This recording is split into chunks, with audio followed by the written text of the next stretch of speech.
at once as possible. So let me pause there. Paul, could you walk through a little bit the details of the testing and the results we got back that led us to issue the shelter-in-place order? Sure, happy to. So as all of you know, we increased our testing program for this spring by adding ongoing surveillance testing. We've been doing that every single week, and we actually expanded it out to faculty, staff, and students to really look at the whole community and try to identify areas where there were risks.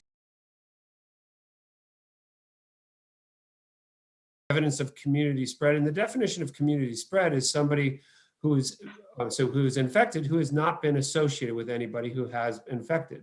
So it's pretty easy.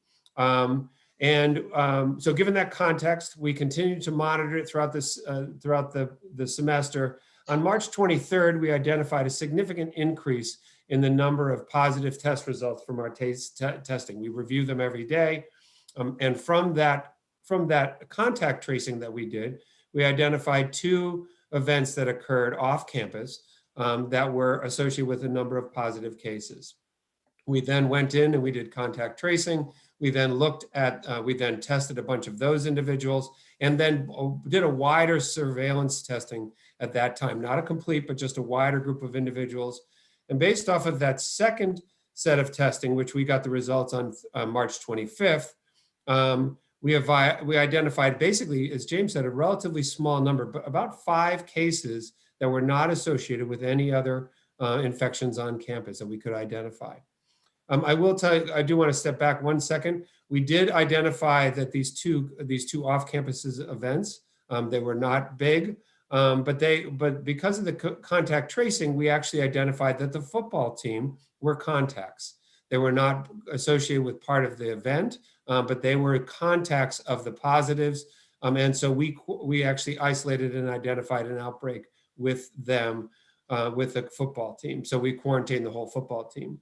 So on March 25th, we identified an increase in our community, what we thought was an increase in our community spread. And we decided to, at that point in time, decided to do a surveillance testing for everybody and put a shelter in place at that time. The surveillance testing that we did was on March 26th. And out of that testing, we identified approximately 0.6% of our tests were positive. So if you get, for context, Maine CDC uses 4 and 5% as significant numbers for them to make changes in their plans. We were at 0.6, but that was a huge increase over what we had seen ongoing. So at that point in time, we decided to continue, the UNE senior leadership decided to continue with their plan and retest everybody on March 29th. And on March 29th, we again saw an increase in the rate of positivity to 0.9%, almost 1%. Again, an increase even though we were doing shelter in place. And that's why the decision, the UNE team, was to continue with the shelter in place, not bring students back, continue with remote learning, and then to retest on April 2nd. So at this point in time, we're in the last phase of that surveillance testing. We had a large surveillance testing that occurred today, and we'll be waiting for the results tomorrow. Our hope is that given the number, given what the students have done on campus and the community has done, I anticipate that number will go down. And so we'll be able to, we're planning on, we've sent a communication out, we're planning on bringing students back for next week, but that will really depend upon today's tests. And I just want to quickly jump in to clarify one thing, because I wanted to make sure that something that Dr. Berkner said wasn't misunderstood about the football team.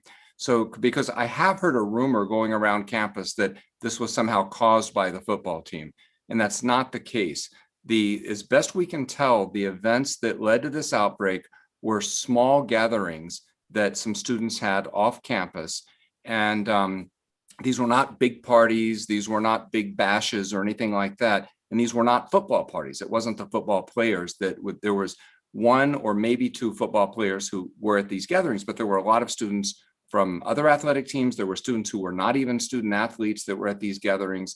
But it was because the football players were playing each other together, scrimmaging, that they became contacts, what we call contacts, where we had to monitor them. So I just wanted to clarify, because one of the things we wanted to do is make sure to dispel rumors. And there is a rumor that I've heard, at least, that, you know, we should point fingers at the football team, and that's just not the case. So I just wanted to clarify that.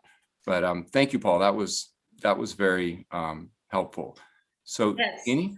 thank you both very much. So I'm going to put out two questions now that are different, but they're dominating both the questions we got before as well as what's coming in now. So let's get them off the top of the show. The first has to do with vaccines and whether UNE will become a vaccination site for UNE students and other members of our community, especially given that just this week, the state of Maine announced that adults of all ages are now eligible for the vaccine. The second is a series of related questions about the delivery of our curriculum. Are we in shutdown? Are we in lockdown? What does that mean? Can students go home? Do they have to return? What happens if they're not comfortable returning? A series of questions swirling around the delivery method of our curriculum, especially knowing that there may be more cases in the future, so there's uncertainty. So I tell you what, Jeannie, I'll take the first one about the vaccine, and then I'm going to ask Provost Pardue to address the issue of the pedagogical delivery of the curriculum. So on the issue of vaccines, the answer is yes, we very much hope to be a vaccine site, what the state calls a pod, a point of distribution for the vaccine. We have done everything. We've been working on this for about 6 to 8 weeks now. And we've put in all the paperwork with the Maine State CDC. So that's all been filed and everything. We have set up all the logistics internally for how we would deliver the vaccine. We have that all in place. We have the electronic medical record system in place. In other words, we are ready to go. And we could, as soon as we get a shipment of vaccine, we could be ready to start putting it in arms within literally hours. So we're ready to go. We're just waiting on an allotment of vaccine from the state. And so what I'm telling people, what I'm telling students, and by the way, that would be for students and our employees at both of our main campuses. What I'm telling folks is don't wait for us to get the vaccine because I don't know when we're going to get it. We're in contact with the Maine State CDC a couple of times a week minimum, sometimes daily, it just depends upon the week. And every single time we're in contact with them, we tell them like, okay, don't, give us the vaccine. And we haven't gotten it yet. And they've given us no indication of exactly when we will get it. So what I don't want people to do is to wait for us. We want everyone to get vaccinated as soon as possible. And as Jeannie said, starting next week, next Wednesday, I believe, everyone, right now it's 50 and above, but everyone 16 and above is eligible in Maine. And that does, by the way, include students, including students who live in other states. And we've clarified that with the CDC. So I want people to get vaccinated as soon as possible. And so we're encouraging people to sign up with various sites to get vaccinated. But as soon as we have it, we will be delivering it to our community, anybody who hasn't been vaccinated by that point. But I just don't know when we're going to get it, but we're trying. So we're all set as soon as we get the vaccine. A quick follow-up. I'm going to do a hot pursuit on vaccines. Two questions, and these may be for Dr. Berkner. One, would out-of-state students be eligible? And two, if a student has tested positive for COVID-19, how long do they have to wait to be safe to be vaccinated? So yes, the Maine State has decided that yes, all students who are in Maine, who are in school in Maine can get the vaccine in Maine. They don't need to go home. The second question is 14 days after the vaccination, their second vaccination if they receive Moderna or Pfizer, or 14 days after their single dose of J&J. Well, actually, that wasn't. I think the question was, if you've been COVID positive, was that it, Jeannie? If you're COVID positive, do you need to wait to get the vaccine? Thank you. I know there is no delay. Yeah, you don't need.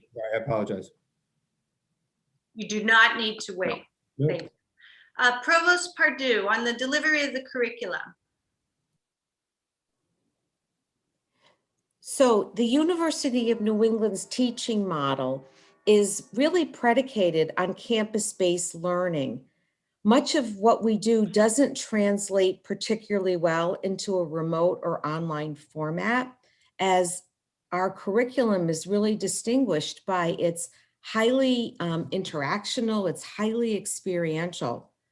Many universities have attempted to deliver both campus-based and remote at the same time, and the outcomes have not been good.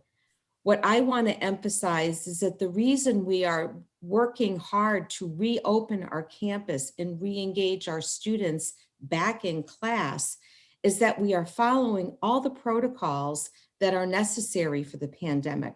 Our classrooms are set up that students are 6 feet apart. They're wearing masks.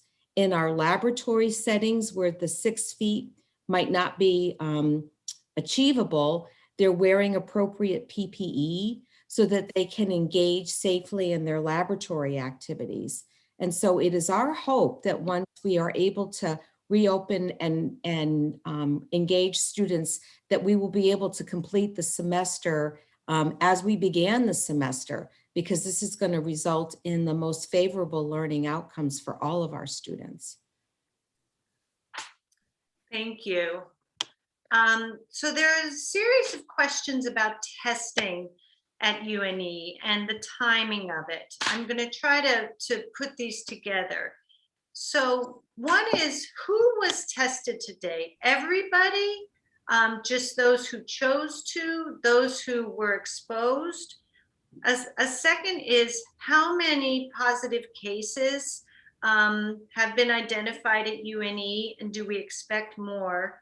And then finally, and this is fairly specific, but I think helpful to the audience, if your child has left and is not going to be on campus, say on Monday or Tuesday for the testing, and because of travel arrives later, what happens? Are they allowed to go to their dorm? And I'll ask the panel to chime in as appropriate. So, Jeannie, I'm happy to answer all three of those questions. I'll start with the third one because actually I don't remember what the first one was. Sorry. The third one is, yes, so students who are coming back late, well, they need to contact the housing just to let them know that they will be coming back late.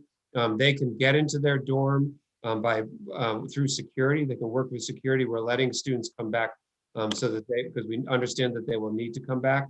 And then they'll work with student health to be onboarded. And so we'll onboard them as soon as we know the information from either their deans or from housing. We will work with them to get them onboarded as soon as they arrive back on campus. Could you repeat the other two questions? How many positive cases do we have? Do we expect more? And then, who was tested today? The whole community? Let me start with everybody who is on campus was tested today. All the residential students who were left on campus were tested today, as well as all the commuters who were in the community who were still within the community were retested today, and a handful of other students. We had a handful of other students who showed up who wanted to get tested. So we tested over almost 650 students today. And the total number of cases, this is we have currently tracked from the beginning of middle of August just over 300 cases within our student population. So that's the total number. Thank you. So can I just ask Jen DeBurrow, our Dean of Students. Jen, do you want to elaborate any more about the onboarding process for next week? For students who chose to go home and then will be coming back? Sure. Thank you, President Herbert. So our students who are currently at home, so they've left campus, they've returned to other states, permanent home addresses, are invited to return to campus on Monday and Tuesday. We will be conducting testing in the morning, and appointments for those tests are currently available right now via the Student Health Center's patient portal. So if folks are watching and they've not yet arranged for their return test, they should go online tonight and set up those appointments. All students are expected to return with a previous negative test that they've had administered within the previous 72 hours. Jen, just there's some really specific questions. when will we know what time tomorrow, whether we'll be returning to on-campus classes? We'll send, Jeannie, we'll send out a communication tomorrow. I don't know exactly what time because the team has to huddle in the morning. We have to figure out, we have to analyze what the results are. And that takes a little bit of time.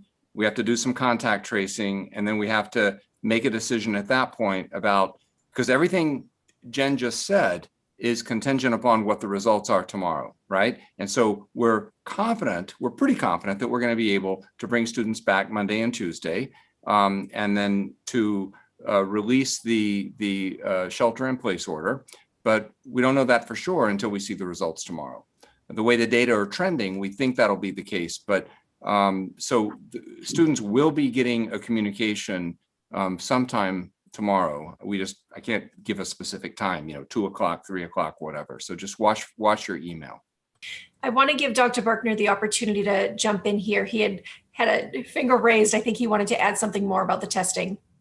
Yeah, so those for individuals who are fully vaccinated or have had COVID-19 within the past 90 days, we still will ask you to make an appointment through the Student Health Portal and Medicat, and then we will verify that information, and then we will give you a bracelet so you can be on campus.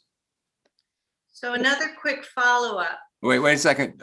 Karen wanted to say something. Oh, I apologize. No problem. I just wanted to add, because I don't know if we have any faculty or professional staff that are also participating tonight. When the message is constructed for the students, a parallel message will be constructed for any faculty or professional staff working at UNE, and the student correspondence will be attached, and that too will be disseminated tomorrow. So there will be an update at some point tomorrow. As President Herbert said, it's hard to say exactly what time that is because it depends upon how much data analysis needs to happen. Excuse me. A follow-up.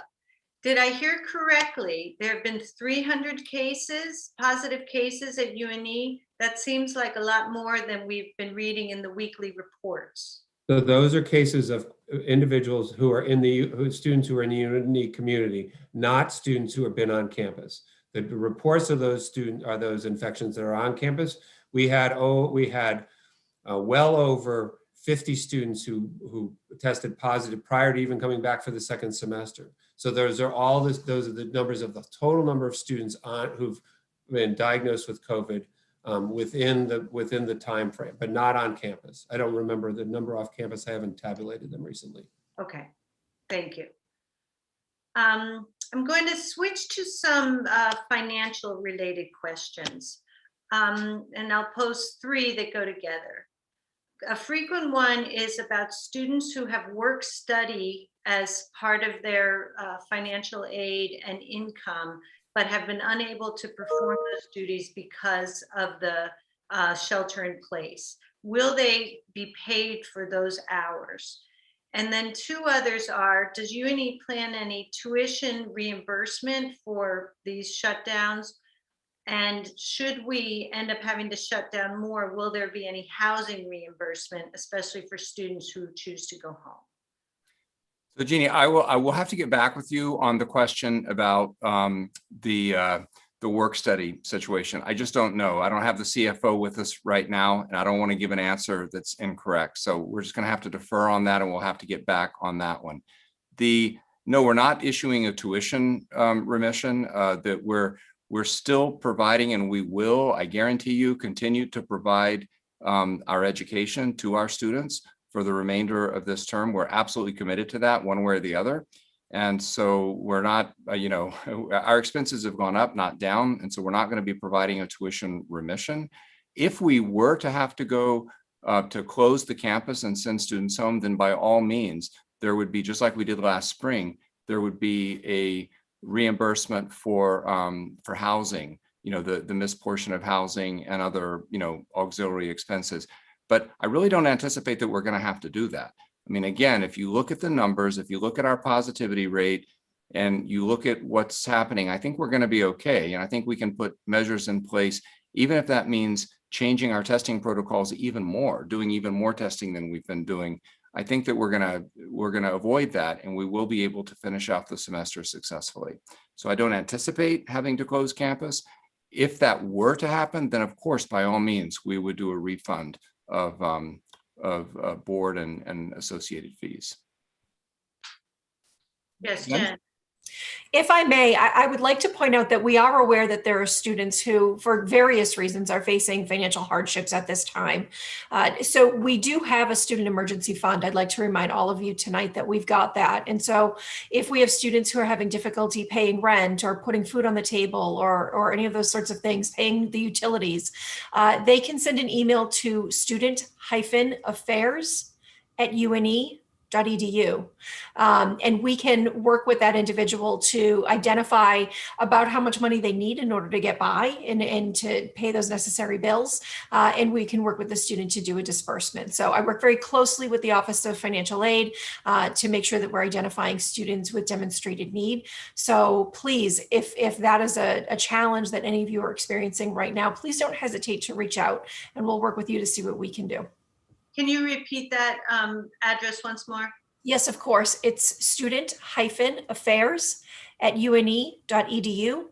You'll notice actually that many of the updates that you've been receiving have come directly from that email account. So if any of you want to go back into previous emails and just do a reply to that, the team that I have that monitors that will make sure that those get to me. Thank you. So a number of questions have come in that speak directly to information that we've just shared in the last 20 minutes. People saying that, that their information is different. So I'd like to return to these just to make sure that we're very clear. The first is from a student who says she's been on campus and was not vaccinated today. In Vaccinated? one of the residents, excuse me, I apologize, tested in one of our residence halls. And the other is one saying essentially that all the students know that there were large parties that led to the dissemination of this virus that particular football players and others were at. So I just bring those back up again for perhaps further clarification. So about Paul, will you take the question about the or Jen about the dorm? I mean, the students were, to the best of my knowledge, they were notified. They were all notified through multiple channels about today's testing. So I don't know why. I think what this student may have been expecting actually is that we went into the residence halls as we did during our first round of testing. The past 2 rounds, it's been contingent upon the student to go over to the forum where we were doing that testing. So this student will need to remain in their room, observe the shelter in place, schedule an appointment to come test with us on Monday morning. But Jen, just to make sure that the message was disseminated widely, that the students needed to, through their RAs, through email, through multiple channels, social media. Okay. Well, and evidenced by the thousands of tests that we've been running too. I would be clear we've done a lot of that. Okay. And all I can say about maybe Jen, you or Paul, because of the contact tracing teams that you've been on about the events, is the contact tracing that we've done. We've talked to individual students who separately have given us names of who were at these events, and those lists match up. So you know what I mean? That it's unlikely, and as best we can tell, we think we have a handle on how large these events were. There are rumors going around, and I've personally heard some of these rumors, but we've investigated them, and as best we can tell, they really are rumors, and it's not what happened in terms of the size of the gatherings. At this point, that's less of a concern than how we go forward. And I think we have emphasized and re-emphasized to the students about the importance of our protocols, and especially mask wearing and social distancing. Those are the 2 most important things that we need to do. And that's our emphasis. So, to the best of my knowledge and everything that we've investigated, it's just not the case that there were these huge these huge parties that were broken up by the police. I've heard all kinds of rumors, and we've checked with the police reports to see if maybe, and it just doesn't add up. Jen, do you have any more information on that?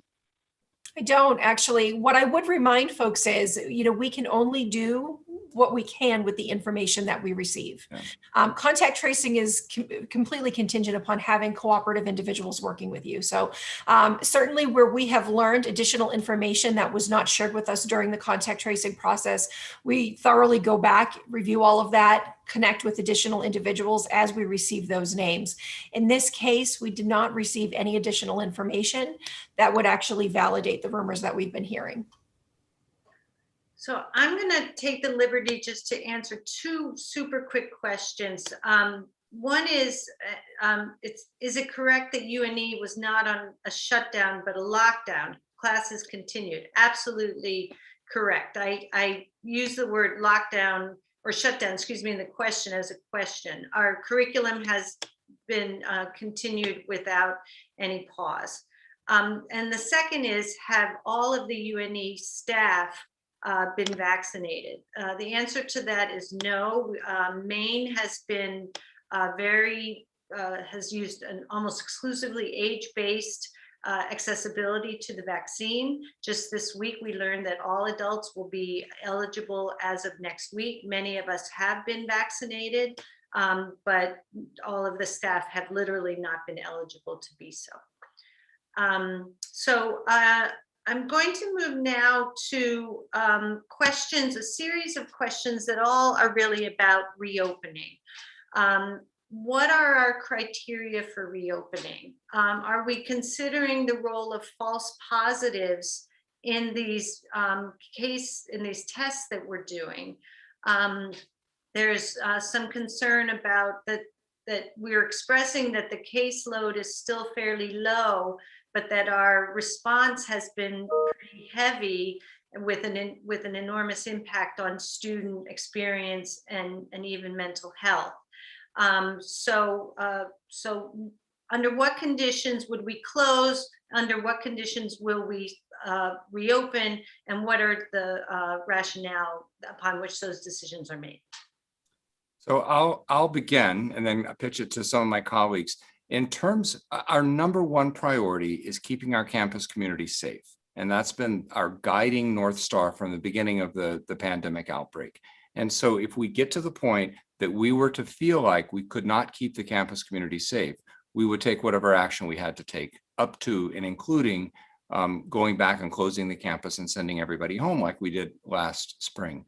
But I don't think that's going to happen. We have no indications that that's going to happen. We've been very successful so far. And this recent outbreak is sufficiently small and sufficiently contained that I don't think that we're going to need to go that far. The other thing is I want to make sure we're not using the wrong terminology here. The shelter in place we did not close. And so when we use the word reopening, it implies that we closed. We're open. I mean, we're still having classes and students are still living in the dorms and they're still going to get their food from the commons and that sort of thing. Also, students who are not positive or who are not close contacts are free to go outside and, walk around, go for runs, go for walks, whatever. So it's not as though they're completely contained in their dorm rooms either. So I think what you mean is, when will we go back to having face-to-face classes, our hybrid classes? And the plan right now, contingent upon the results tomorrow, is to do that on Tuesday. Next Tuesday would be when we'll begin having the classes. So that's the plan currently. But again, that will all be confirmed in a message tomorrow, pending our data, contingent upon our data. We will make whatever adjustments we need to make to our protocols, our testing protocols, our shelter-in-place protocols, depending upon the results of what we're seeing in terms of community spread. That's really the key thing, is we want to make sure we're not seeing further community spread of the virus. So I hope that answers the question. Paul, did you want to elaborate? Or Jen, Karen? Thank you. Quite specific question, but is the school using PCR testing? Yes, we're using PCR testing in partnership with the Broad Institute. So what we do is we do our tests. We have a courier that goes straight from campus to Cambridge, to the Broad Institute. This is the state-of-the-art PCR testing. And we get the results typically by about 6 a.m. the next morning. Can someone speak to the prioritization of students in some programs getting tested and vaccinated sooner than students in other programs, for example, nursing or dental medicine? Karen, you want to take that?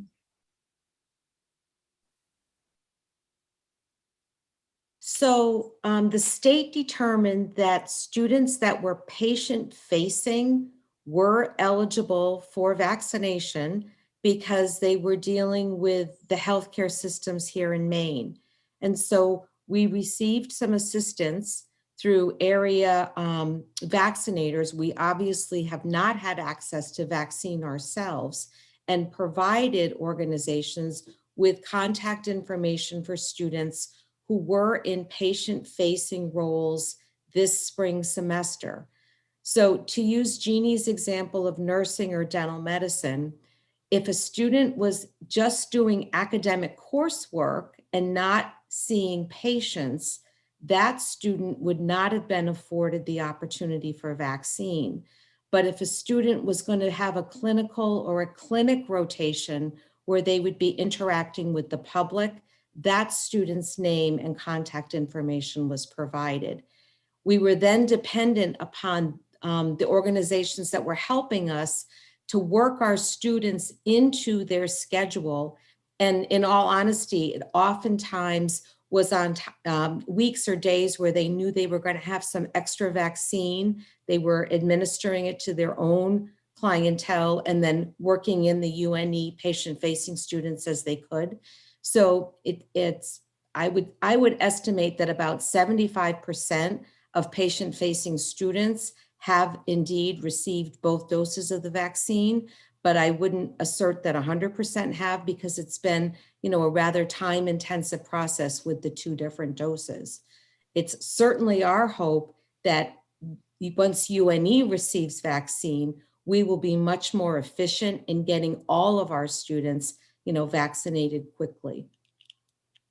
Could I ask Dr. Berkner or perhaps Vice President DeBurrow to address the mental health aspect of that question? Students, perhaps understanding the safety measures, but the mental health is important as well, and the lockdown has been challenging.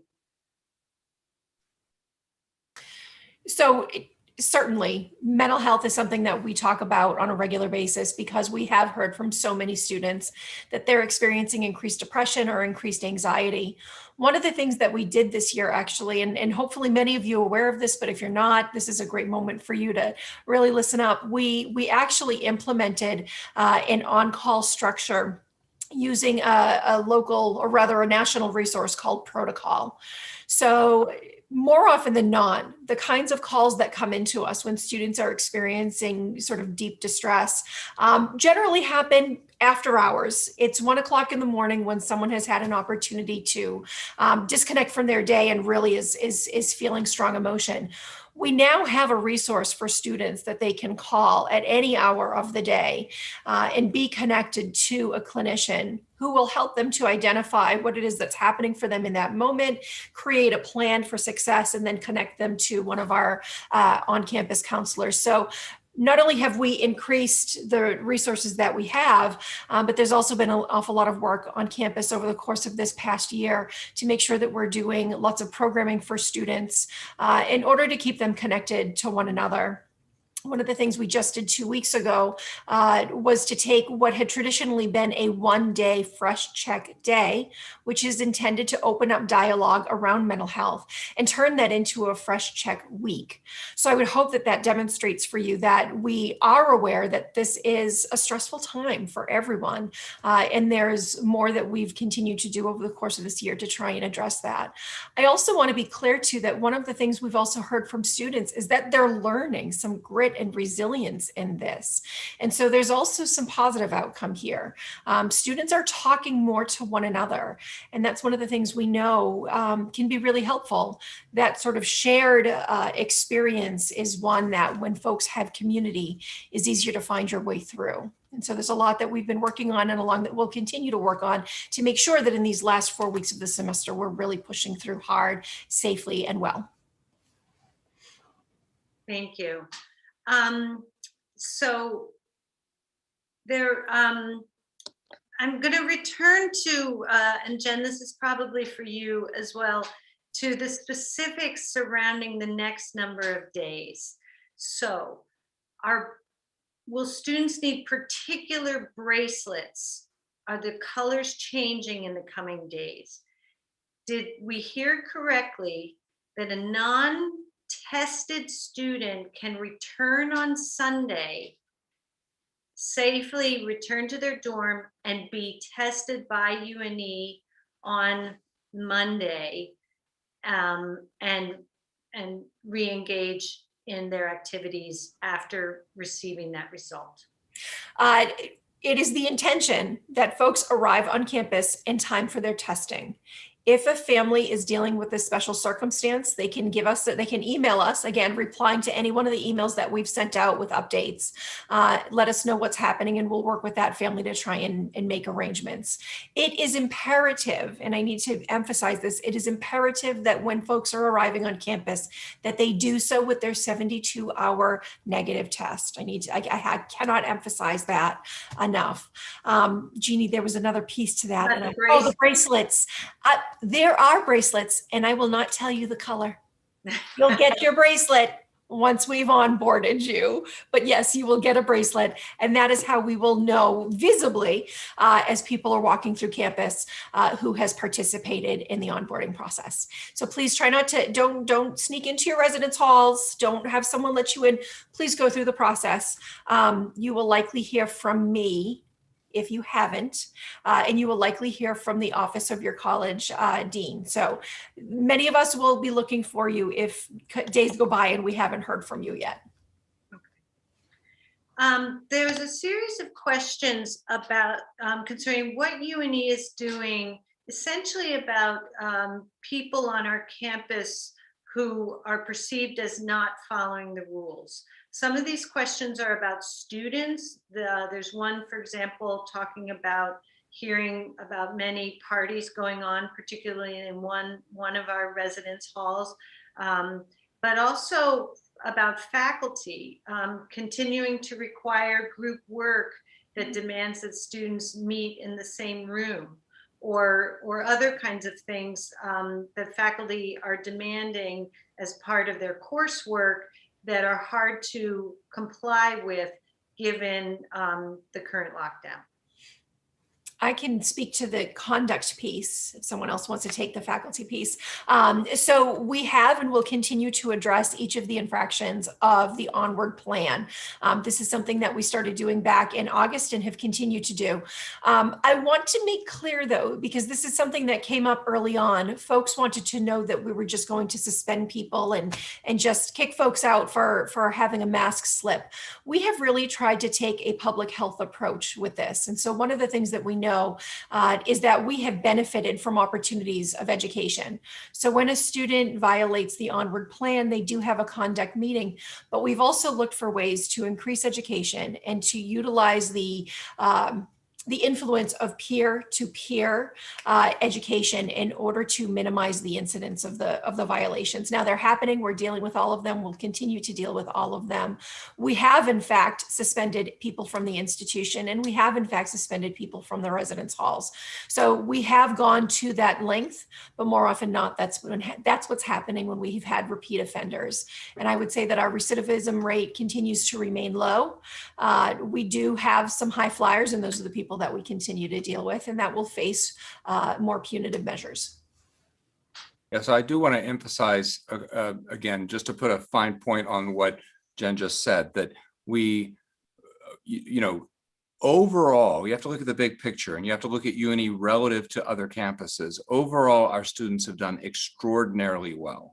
Our adherence with our plan has been really high, but it's never going to be 100%. We're always going to have people who test the limits. And so the question is, did someone just forget to put their mask on, one time when they walked out the door, or is it somebody who is knowingly and repeatedly violating the guidelines. And if that happens, we will take action. We will take disciplinary action up to suspension, which we have done and will continue to do. But for the most part, a reminder from a fellow student, from a faculty member, from an RA, a professional staff member is usually all it takes to get people to get back into compliance. As to the faculty issue, I'm a little confused, Jeannie, by the question. To my knowledge, faculty have been quite consistent with the Onward plan, meaning the 6-foot social distancing and that sort of thing. So if there may be a misunderstanding. If there's a faculty member who is violating our policies, we need to know about that. And Provost Pardue, I guarantee you, and I will take it very seriously. So that should not be happening. And if that were to happen, that we would take that very seriously. I would urge people not to rely on rumors, however, because again, lots of rumors flying around. And but again, if that's happening, please let us know and we will look into it. Thank you. I want to recognize that I have been erring in using the language of lockdown. UNE's language is shelter in place for the protocol we've been using, and I apologize for not being more careful in my language. I'm going to turn to some questions from athletics, and I'll just state from the outset that they're coming from both sides of the question. One has to do with under what conditions could athletic teams resume their activities? And another set of questions asks essentially, knowing that some of this community spread happened through athletic team events and activities, might we consider stopping athletic teams practicing and gathering? So wait a minute. Again, Jeannie, I think there's a misunderstanding here, and I'm going to ask Dr. Berkner to clarify if I don't make this clear. I think in his initial statements, I was afraid people were going to misunderstood what he said, and I think they did based on your question. He did not say that we had spread due to athletics, the athletic events. He said that there were contacts. They were contacts through our contact tracing process. I'm not saying we've had zero spread ever amongst any athletic events, but if there's somebody who is a positive, right, who's a positive case, and they have contacts with other athletes because of the way the teams are structured, then that means those teams are all athletes. But it doesn't mean that the virus suddenly spread all throughout the teams and that athletic events have been super spreader events. In fact, we've had very little transmission among athletics per se. So I just want to clarify that. The athletes are getting tested much, much more frequently than anybody else, and it's mandatory. And so we've been keeping a very close eye on our athletes. And what we were most concerned about was winter sports, hockey and basketball, because they're indoors. So we know that the risk is much lower for spring sports, which are outdoors. And so we will resume athletics as long as we're confident that it's safe to do so. Paul, will you elaborate any on my comments about athletics? No, I think you've hit the nail on the head. We have been testing athletics very frequently, and we've seen very little spread within the athlete teams. We were able to pull off the winter sports without any interruption with our hockey and our basketball teams. We've been doing, the athletes have been doing a great job, and they've been testing routinely. As you said, they were a contact. They were the periphery of a group of cases of positives. And they were just as we've had other groups within our community that have been contacts, and we have had lots of contacts within our community, and they were just one of a group of contacts. And most of the contacts do not flip to positive. So let's be clear on that, but that's why they're contacts, and we put them in quarantine because sometimes they do flip to positive, and we want to make sure that we don't have further spread. So that's the whole point of contact tracing. Jen is in charge of our contact tracing program. She is the expert. Well, and so I just want to highlight something here for folks, because as we're talking about these two occasions that occurred off campus, I want to be clear, when we are seeing positive cases on campus, there is something that people are doing together, and the outcome is often higher rates of positivity in a group, and that is dining together. So one of these occasions that occurred in the past couple of weeks was a group of friends who went to a local restaurant and had dinner together. Now, those spaces are open, and so we all think that it must be okay, it must be safe to go out and have a meal. Folks need to recognize that there's some risk associated with doing that. That's actually one of the higher risk activities we've observed through our contact tracing. And if I could speak to the athletics piece, because I realize that continues to come up. As the person who does oversee this, I went so far as to look at all of the individuals who were at the practice, and I looked at all of the individuals at the dinner, at the gathering, and I can tell you that the numbers where there was overlap were very low. So when we say that these were contacts, in fact, the majority of that team were contacts of individuals who were a part of one of those gatherings. But again, they were not replete with just members of the football team. I want to continue to dismiss that. So a very specific question. A couple of people are reporting that they have heard from UNE sources that the virus is being spread through the vents, especially in a particular one of our residence halls. This is coming from more than one questioner and reporting that it came from a UNE source. Well, I'm sorry. I'd love to know who this source is. No, we have upgraded the airflow and the filters in all of our buildings, and there's no scientific data whatsoever that anything is being spread through the ventilation systems on any buildings. That would be, that's just not how it's being spread. And we know that from our data. We know how it's being spread, and that's not how. So, Paul, do you want to elaborate? That's just, I would be surprised. I don't know who this source is, but no, that's just not true. Fair enough. One question about campus tours. It seems unfair to see campus tours happening when students are required to stay in their dorms. So campus tours are not happening. So we suspended with the shelter-in-place order, we suspended campus tours. Once the shelter-in-place order is lifted, we will resume campus tours.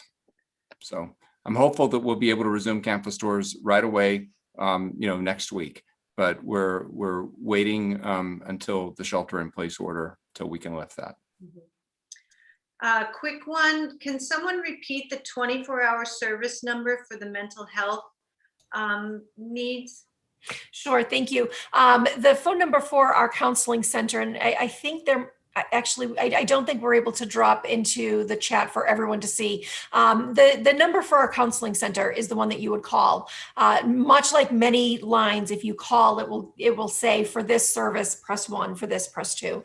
All folks have to do is dial that counseling services phone number, and they'll be directed to the 24/7 service.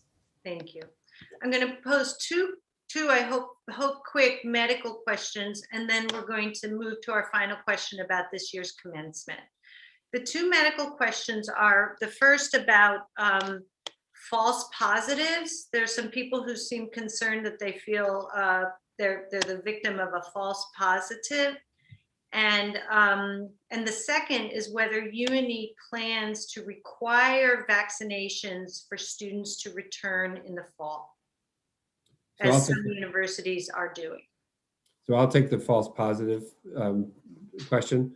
The test we use is a highly specific PCR test with a basically a double test for each test.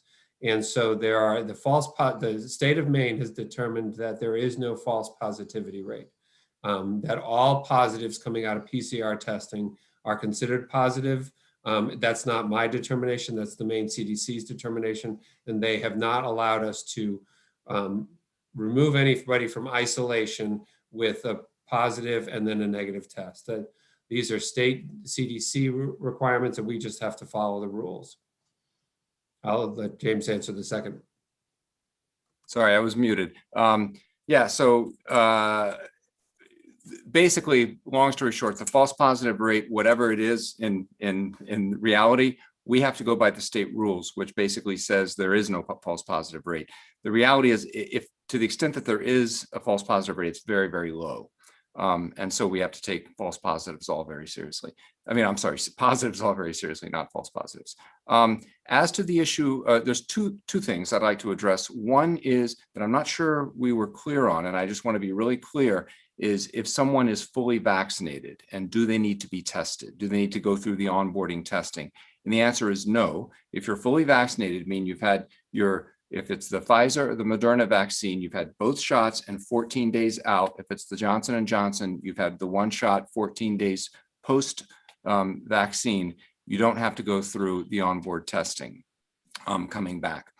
Now, Paul, do you want to clarify that? They still need to make an appointment through Yes. Medicaid and confirm their vaccine. Right. So yeah, so it's not that you still have to go through the process, but you don't actually have to be tested. So please make that appointment, and that's all in the memos, and the subsequent communication we send out, that'll be clear. As to the issue of requiring the vaccine for attendance starting in the fall, we are looking at that.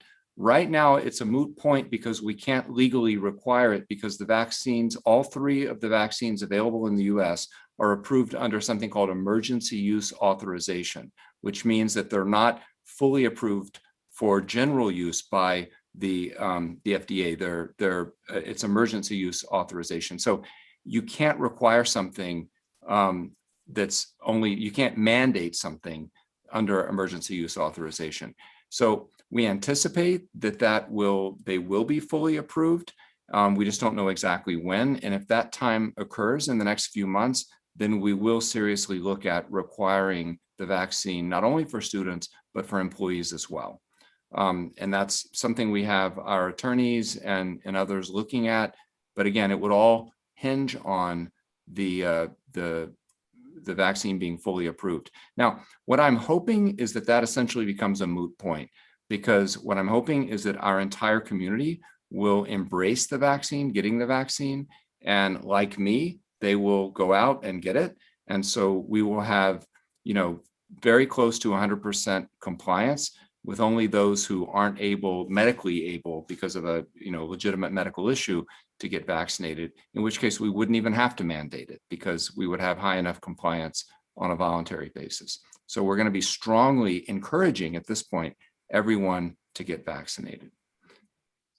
Thank you. I'm just going to address, there was one comment that said that the Maine.gov website said that out-of-staters were not eligible in Maine.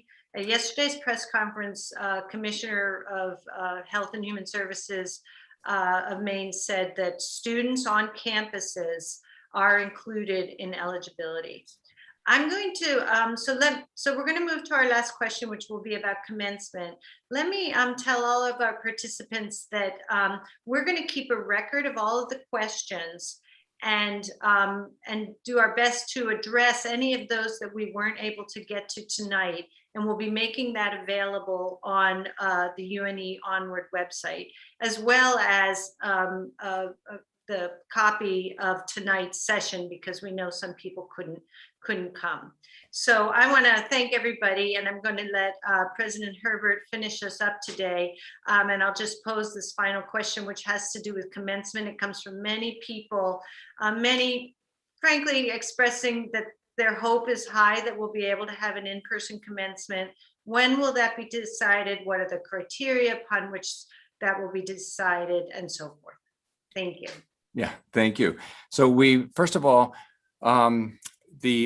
with respect to commencement, we've had a committee meeting, and Jen DeBurrow knows because she's on that committee. They've been meeting since last fall on the issue of commencement and planning and looking at every possible angle. And we have had a plan in place that we were poised to announce right before this outbreak hit. I mean, literally the day that this outbreak hit, we were poised to go out with our announcement. And I'll tell you that we went to each college, so each of our 5 colleges, and we queried the college about what they would prefer. Frankly, would they prefer an in-person event or would they prefer a virtual event? because it wasn't always the same across colleges in terms of what they would prefer for various different kinds of reasons. And we went through a really robust planning process, and we were pretty proud of what we came up with. It's not perfect, but we were pretty proud of it. However, with the outbreak, we put the pause on that plan until we're confident that we have the outbreak under control. And so what I will tell you is that, and I don't want to say exactly what the plan is here tonight, because I can't say, because I don't know if we're going to be able to execute on it the way that we have planned. But I can tell you that one way or another, we will make an announcement next week sometime. And I really appreciate everybody's patience. I know it's been frustrating to have to wait this long to find out what the plans are for commencement. We had intended to announce it much sooner, but we had to hold back based on this outbreak. So once we're confident that we have the outbreak under control and that we can proceed safely, we will make the announcement. And one way or another, we'll do that by the end of next week, hopefully sooner than later of next week. So stay tuned for more information on graduation. And I just want to conclude, Jeannie, I'll let you have the last word, as moderator, but. No, I think you should take the last word. Thank you. Well, first of all, I want to thank my colleagues. Thank all of you for joining us tonight. And I especially want to thank the students and the families for your patience, for your understanding, for your diligence, your resilience. I think Jen used the word resilience talking about the students. And I continue to be very impressed by our students. I have to tell you, moms and dads out there, you would be very proud of your students. We met last night, Provost Pardue and I met with the undergraduate student government, probably a couple dozen students. And it was just so positive to hear their enthusiasm and their energy and their leadership. So many students that I've spoken with, they really want to be on campus. In fact, their worst fear is that we're going to close campus and send them home.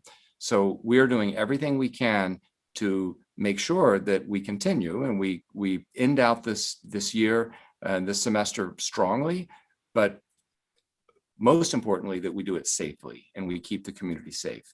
And so I'm just very, very proud of our students, and hang in there, and we're going to have a strong end. And get vaccinated starting next Wednesday. Get vaccinated. And trust me, we're doing everything we can to get that vaccine here on campus so we can have our own clinic. They've already been setting up the tables and everything. We're ready to go. We just need to get the vaccine. But in the meantime, don't wait on us. Get vaccinated as soon as you can. So thanks to everyone. And we will, as Jeannie said, we will be updating our FAQ with answers to questions that we didn't get to. And so I wish everyone a really happy weekend.